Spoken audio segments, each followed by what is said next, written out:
안녕하세요. 기도학교에 오신 여러분을 오늘도 진심으로 환영합니다.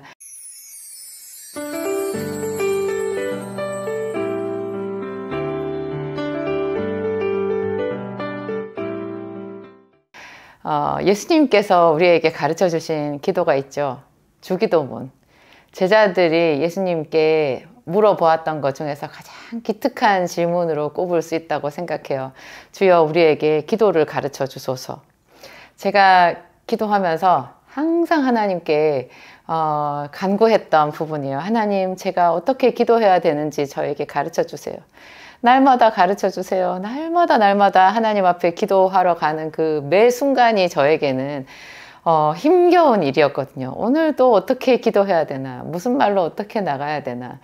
어제는 어제 저녁에 기도했을 때 뜨거운 어떤 영적인 그 터치가 있었고, 하나님과 교감이 있었고, 내가 굉장히 그 성령의 감동 안에서 기도를 잘했다고 하더라도, 그 다음날 아침 가면은 절대 안심할 수 없는 거예요. 기도는 매 순간 하나님 앞에 나갈 때, 혼신의 힘을 다해야 된다는 생각이 들었어요. 그렇게 깨어서 그 하나님과 어떤 줄이 잡히는 그런 기도를 한다라는 것은 부단한 노력이어야 되고 쉼없는 훈련이고 그렇다라는 것을 제가 느꼈었고요. 그래서 하나님께 언제나 요청했었어요. 하나님, 저에게 기도를 가르쳐 주세요. 그리고 제 옆에서 저를 돕는 자가 되어주세요. 제가 어떻게 하나님의 마음을 느낄 수 있고 하나님의 말씀을 들을 수 있고 제 기도 가운데 하나님께서 이끌어 주시는 그런 섬세한 터치를 느낄 수 있는 것인지 제발 그렇게 되게 해달라고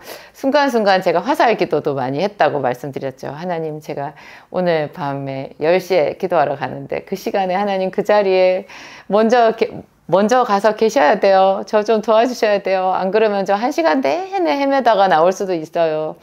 그랬거든요. 근데 제자들이 예수님께 기도를 가르쳐 주소서.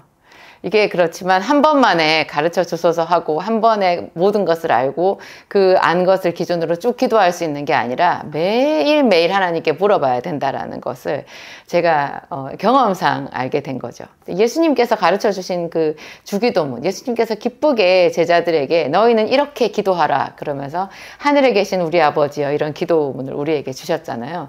근데 그 한 구절 한 구절이요, 결코 이것이 가볍지 않아요. 정말 농축되어 있는 하나님께서 친히 가르쳐 주신 최고의 기도문이고요. 그 하늘에 계신 우리 아버지여, 요 한 구절만 가지고도 우리가 몇 시간씩 기도할 수 있어요. 그 뒤에 일용할 양식을 주옵시고 이런 것도 그렇고, 하나님의 뜻이 하늘에서와 같이 땅에서도 이루어지이다, 그런 것도 그렇고요. 그런데 여기서 우리가 기도문을 이렇게 쭉 볼 때, 그 주기도문을 볼 때 쉽게 놓치는 부분, 이거는 그냥 후루룩 읽고 지나가는 꼭 그런 부분이 있는 거예요. 저희 교회에서는 매 주일 예배 때마다 주기도문 송을 하거든요. 주기도문, 그 노래로 된 주기도문 있잖아요. 그거를 예배 시간 끝에 다 같이 일어나서 부르고, 그걸 부르고 난 뒤에 목사님이 축도를 하시거든요. 노래로 이제 주기도문 송을 부르니까 더 그거를 이렇게 하나하나 꼭꼭 짚어서 생각하게 되는데요. 그렇게 생각을 하는데도 딱 놓치는 게 딱 두 마디가 있어요. 우리를 시험에 들게 하지 마옵시고 다만 악에서 구하시옵소서. 우리를 시험에 들게 하지 마옵시고 다만 악에서 구하옵소서. 그게 시험에 들게 하지 마시옵고 악에서 구하시옵소서. 이거를 되게 가볍게 우리가 생각을 하더라고요. 제가 오늘 이 영상의 제목을 믿음이 깊을수록 하나님 앞에 더욱 구해야 되는 한 가지라고 했는데, 하나도 과장 아니고요. 정말 이 기도 꼭 하셔야 되는데, 시험에 들게 하지 말아달라, 시험에 들지 않게 해달라, 그거랑 악에서 구하시옵소서, 이 기도가 그렇게 중요한 기도인 거예요. 우리가 그 믿음의 선진들, 그 사람들의 그 행적을 성경을 통해서 묵상을 하잖아요. 그래서 그분들이 정말 믿음으로 하나님 앞에 훌륭한 선택을 한 것은 우리가 배우고, 그렇지만 또 그분들도 실수를 했잖아요. 그래서 왜 그랬을까 하는 그런 그 실수하는 그 타이밍, 그런 그 장면을 보면서 우리도 그렇게 되지 않기를 바라며 거기서 타산지석을 삼고 모범을, 또 다른 이제 그 모범적인 길을 우리가 찾아가지고 우리 신앙을 이렇게 점검해 가잖아요. 그때 그 믿음의 선진들이 실수했던 그런 부분들에 다 적용이 되는 것이 그 사람들이 시험에 들은 것이고 악에 빠졌던 건 거예요. 놀랍더라고요, 그게. 아브라함이 좋게 그 가나안 땅에 왔잖아요. 약속의 땅에 갈 바를 알지 못하고 했는데도 그 머나먼 그 갈대아 우르에서 바단 아람에서 다시 나이 75세가 되어가지고 그 모든 소유를 끌고 가나안 땅까지 온 거 얼마나 대단한 믿음의 행보예요. 그런데 이곳에 와서 가뭄이 지자마자, 기근이 생기자마자 여기서 질문하지 않은 거예요. 질문하지 않고 그냥 자기가 뭐 놀라기는 했겠죠. 어떻게 이런 일이, 약속의 땅에 왜 기근이 오나, 이렇게 생각하면서 자기 살 길을 찾은 거예요. 그래가지고 애굽 땅에 양식이 있다는 말을 듣고 애굽으로 내려갔죠. 물론 이 사람이 믿음이 있는 사람이니까 자기가 왔던 고향으로 돌아갈 생각은 하지 않은 것, 이것만 해도 범상한 사람은 아니라는 것을 우리가 알 수 있어요. 예, 어차피 가나안 땅이나 애굽 땅이나 다 자기에겐 낯설잖아요. 그렇지만 그 낯선 그 땅 가운데서 그래도 가나안 땅에 좀 더 잘 붙어 있기 위해서 잠시 애굽으로 내려갔는데요.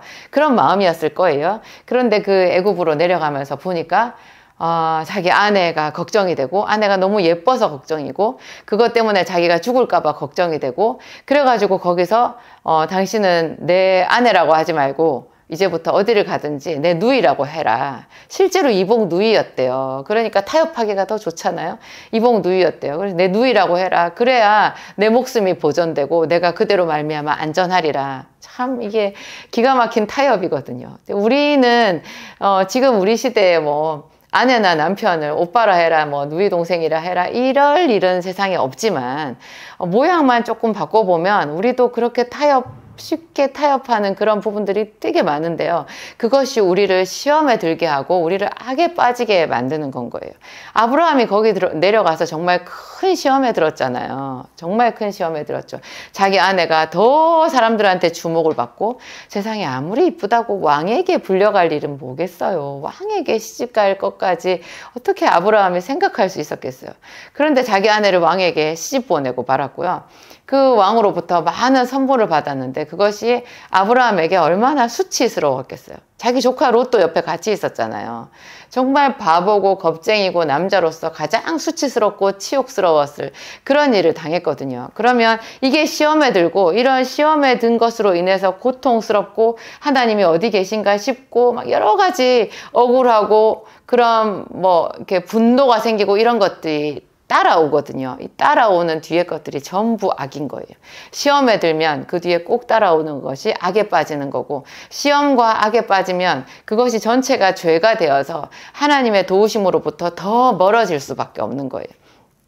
하나님 편에서 다행히 정말 강권적으로 역사하셔서 아브라함을 도와주셨잖아요. 그래가지고 바로 왕에게 하나님께서 직접 바로를 책망하고 그래가지고 아브라함은 아무 일 없이 오히려 그것이 전화위복이 돼가지고 더 큰 재물을, 보상을 바로로부터 받고 돌아 나올 수 있었는데요.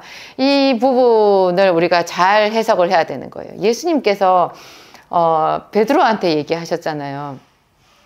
네가 나와 함께 죽으러도 간다고? 네가 오늘 밤 다 굴기 전에 네가 나를 모른다고 3번 부인하리라. 그렇게 얘기했어요. 베드로가 그럴 리가 없다라고 말했잖아요. 보라, 사탄이 너를 밀가부르듯 하려고 너를 청구하였지만 내가 너를 위하여 너의 믿음이 떨어지지 않기를 기도하였노니 너는 돌이킨 후에 내 형제를 굳게 하라. 예수님께서 베드로에게 이렇게 말씀해 주셨어요. 베드로가 시험에 들 것을 알고 있었고 시험에 들어서 크게 낙심해서 예수님의 제자로서의 신분까지도 위태로워질 수 있다라는 거, 위태로워졌다라는 것을, 질 것이라는 것을 이미 다 알고 계셨던 거예요.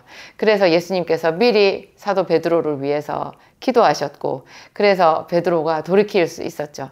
근데 예수님께서 그렇게 기도를 해주셨다고 하더라도 그 과정이 다시는 되풀이하고 싶지 않은 고통의 그 골짜기였다라는 것을 베드로 자신이 잘 알잖아요. 그래서 베드로서에 보면은 보라 너희 대적 마귀가 우는 사자와 같이 두루 다니며 삼킬 자를 찾나니 그렇게 얘기했어요. 자기가 사자에게 먹혔다라는 것을 스스로 인정하는 거잖아요. 그리고 예수님 이후 2000년이 지난 이 수많은 세월 동안에 성경에 기록되어 있는 그 베드로의 실수, 베드로가 3번 예수님을 부인한 그 사건은 뭐 우리들이 그냥 주로 묵상하는 성경 구절이 되었잖아요. 이것이 베드로 입장에서 보면 얼마나 부끄럽겠어요. 여러분의 실수, 여러분이 시험에 든 거 그것을 많은 사람들이 보고 공부하고 배우고 한다면 좋으실까요?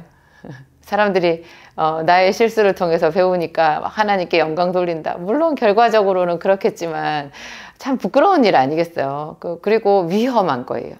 그 시험에 들어서 악에 빠지는 순간 정말 영영 돌아오지 못할 수 있잖아요. 그것이 가룟 유다의 삶이었잖아요. 그 성경에 그렇게 시험에 들어서 악에 빠져서 완전히 잃어버려진 사람들이 많이 있어요. 많이 있어요. 다윗의 시대에도 그런 사람들이 있었고, 그렇죠. 저는 또 이렇게 크게 시험에 들었던 이야기를 야곱의 이야기에서도 한번 보고 싶은데요. 창세기 34장에 야곱이 가나안 땅에 이제 바단 아람에서 돌아와서 처음으로 정말 그 장막터를 찾아가지고 돈을 주고 땅을 사서 장막을 치고 제대로 정착을 하겠다고 마음을 먹었던 곳이 세겜성이었잖아요. 그 세겜성에서 왜 야곱이 세겜성에다가 정착을 했을까요? 하나님께 그것도 물어봤어야 되는 것 같아요. 왜냐하면 가나안 땅은 넓잖아요. 그리고 가장 우리가 1차적으로 생각할 수 있는 것은 야곱이 돌아왔다라고 하면 아버지 집 헤브론 땅으로 가야 될 것 같은데요. 헤브론이나 아니면 아버지가 브엘세바에 있었다면 브엘세바로 돌아가야 될 것 같은데 그리로 안 가고 왜 세겜에 정착을 했나. 아마 그 당시에 여러 가지 사정이 있었을 거예요. 자기 형 에서가 아버지랑 같이 있었던 것도 아마 문제가 되었을 것이고 나중에 아버지가 죽고 난 뒤에 비로소 에서가 자기 살림을 다 꾸려서 자기 소유를 모두 다 챙겨가지고 세일산으로 이주를 하잖아요. 그 전이었으니까 야곱이 자기의 소유가 많고 형의 소유도 많고 또 형이랑 같이 거주하기가 불편한 관계에 있었을 것이고 뭐 그런 여러 가지 이유는 있었을 텐데 그렇다면 하나님께 구체적으로 내가 어디에 정착을 해야 되는지 질문을 했었어야 되는 거예요. 그런데 야곱이 그냥 가나안 땅이면 다 되지 않나 이런 그냥 속편한 생각을 했던 것 같고 그래서 세겜성에 장막을 치는 바람에 자기 딸 디나가 그 세겜성에 나가서 그곳에 아마 축제가 우상의 축제였을 거예요. 우상의 축제. 본래 농사를 짓는 사람들은 우리도 예전에 농경민족이었지만 그렇게 절기가 많고 그 절기 하나하나가 다 우상이랑 관련이 있거든요. 그래서 그 사람들이 아마 그런 축제를 벌이면서 그게 페스티벌 뭐 그런 거 아니었겠어요. 그러면 젊은 사람들 얼마나 들떠요. 그런 들뜬 분위기, 잔치 분위기에 갔다가 이제 그 하몰에게 강간을 당하고 그런 끔찍한 일이 만들어지고 만 거죠. 이게 벌써 1차로 시험에 든 거예요. 근데 이 시험에 들었을 때 바로 야곱이 이런 모든 부분에 있어서 자기가 하나님 앞에 야복강가에 그렇게 1대1로 마주했던 것처럼 하나님 앞으로 나가서 그분에게 구했어야 되는데 벌써 이 시각쯤에 이때쯤에는 야곱이 나이가 이미 많아버렸고 자기는 노인이라고 스스로 생각한 것 같아요. 그래가지고 자기 아들들이 돌아오기를 기다렸다라는 거. 근데 이 아들들은 전혀 기도하는 사람들이 아니었고요. 여러분의 자녀들은 어떠세요? 장로님 자녀, 목사님 자녀라고 자동적으로 믿음의 자손이 되는 거는 아닌 것 같아요. 정말 그 아이들도 그 아이의 하나님을 만날 수 있도록 그렇게 부모가 기도해 줘야 되는 것 같고 그렇게 내 아이에 대해서 넉넉히 있을 부분이 아닌 것 같아요. 이렇게 중차대한 문제에 있어서 야곱은 하나님께 기도하기보다는 자기 아들들이 돌아오기를 기다렸고 육신의 방법을 생각한 거죠. 그래서 그 아들들에게 얘기를 했더니 아들들은 그야말로 이제 그 젊은 혈기에 얼마나 분노를 하겠어요. 자기 여동생을 짐승처럼 강간을 해버렸다라는 부분에 있어서 형들이 분노를 하게 된 것이고 그 아들들이 이 분노가 그대로 다 마귀에게 틈을 주게 된 것이라는 거죠. 우리가 분노를 한다라는 것 굉장히 마귀가 기뻐해요. 분노. 그래서 이 분노도 때로 필요하지만 이 분노 정말 절제 잘하는 사람이 믿음의 사람인 거고요. 분노하는 중에서라도 하나님께서 어떻게 이 과정 가운데 역사하기를 원하시는지 기도할 만한 그런 참 절제력이 필요한 것 같아요. 그래서 이 야곱의 아들들이 자기 분대로, 그렇지만 또 그 가운데서 냉정하게, 자기들 육신의 생각에 냉정하겠죠. 그래가지고 속임수를 썼잖아요. 그 세겜성 사람들을 다 속여가지고 우리가 너희와 그러면 통혼을 하겠다. 왜냐하면 그 하몰이 정식으로 디나에게 야곱의 집에 청혼을 요청했고, 그래서 하몰은 나름대로 생각한 거죠. 야곱이 거부니까 어차피 그의 딸을 내가 강간을 했고, 또 그의 딸이, 내가 비록 강간을 했지만 내가 그의 딸을 너무나 사랑하게 됐다. 사랑하게 됐다. 사랑인지는 모르겠지만 사랑하게 됐다. 뭐 그렇게 해가지고 이제 서로 통혼을 하면 누이 좋고 매부 좋고 서로 다 좋은 거 아닌가, 이렇게 얘기를 해서 이제 정식으로 청혼을 한 상태였기 때문에 야곱의 아들들은 그것을 역으로 이용해가지고 속인 거죠. 그래갖고 할례를 받으면 된다. 그 할례의 고통이 가장 심해졌을 그 3일째 되던 날, 아마 야곱의 그 12아들이 다 공모를 했을 거예요. 공모를 했을 텐데, 야곱의 11아들인가? 그들이 다 공모를 했을 텐데, 실제로 정말로 그 세겜성에 칼을 차고 나가기까지 실행에 옮긴 것은 다른 아들들은 이제 못한 것 같아요. 아무리 우리가 그렇게 공모를 했었어도 정말로 칼을 차고 나가서 사람을 죽인다라는 것은 좀 섬뜩하잖아요. 그랬더니 그 분노에 끝까지 성실하게 사로잡혔던 사람이 이제 시므온과 레위였잖아요. 이 둘만 가가지고 세상에 그 성 사람들을 싹 죽이고 그들의 것을 훔치고 완전 그 살인 강도의 그런 무시무시한 범죄를 저지르고 마른 거죠. 이것은 예수님께서 말씀하신 그 주기도문에 나오는 정말 제대로 그 시험에 빠진 것이고 제대로 그 악에 빠지게 된 사건이었던 거죠. 야곱은 굉장히 많이 놀랬고요. 어떻게 해야 될지를 몰라요. 그러면서 아들들에게 분노하면서 화를 내면서 너희가 나를 심히 냄새가 나게 했다. 정말 똥통에 빠져버리고 만 거죠. 정말 더러운 죄의 구덩이에 가장 끔찍하고 더러운 피를 그들의 손에 묻힌, 도대체가 하나님의 백성이라고 할 수 없는, 약속의 자녀라고 할 수 없는 그런 더러운 죄인의 신분으로 추락하게 된 거예요. 근데 참 하나님이 얼마나 그래도 그분 스스로 그분이 아직 우리가 죄인 되었을 때 그가 우리를 위하여 죽으심으로 우리에게 대한 자기의 사랑을 확증하셨느니라. 성경에 그런 구절이 있잖아요. 정말 야곱이 더 깊은 죄에 빠지고 그 온 집이 죄인의 집이 되었을 때, 그때 야곱이 아직 하나님을 찾지도 않았는데도 하나님께서 먼저 오래 참으심으로 그에게 다가가서 야곱에게 말씀하신 거예요. 일어나 베델로 가라. 내가 너에게 만났던 곳, 네가 네 외삼촌 라반의 집에 가던 길에서 만났던 그 하나님, 그 베델로 올라가라, 이렇게 말씀을 해주신 거죠. 그랬을 때 야곱도 이제 깨달아 안 거예요. 하나님께 감사하면서 베델로 그냥 올라갈 수 있는 게 아니라는 거. 거기서 야곱이 했던 것이 너희에게 있는 이방 신상들을 다 버려라. 그러니까 야곱이 알았던 거예요. 자기의 입이 이방 신상들로 더럽혀져 있다라는 것을. 근데 참 믿음의 사람조차도요, 이렇게 자기 자식들이 세상에 동화되고 타락하고 하는 것을 그냥 안타까워하면서도 넋놓고 바라보게 됐던 거죠. 어찌할까 하면서.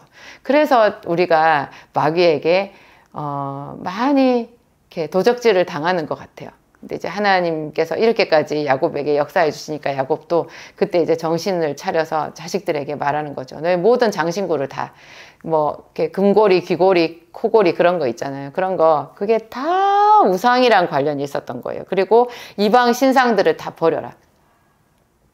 그래서 그것을 세겜 성에 있는 상수리 나무 아래에 다 묻었어요.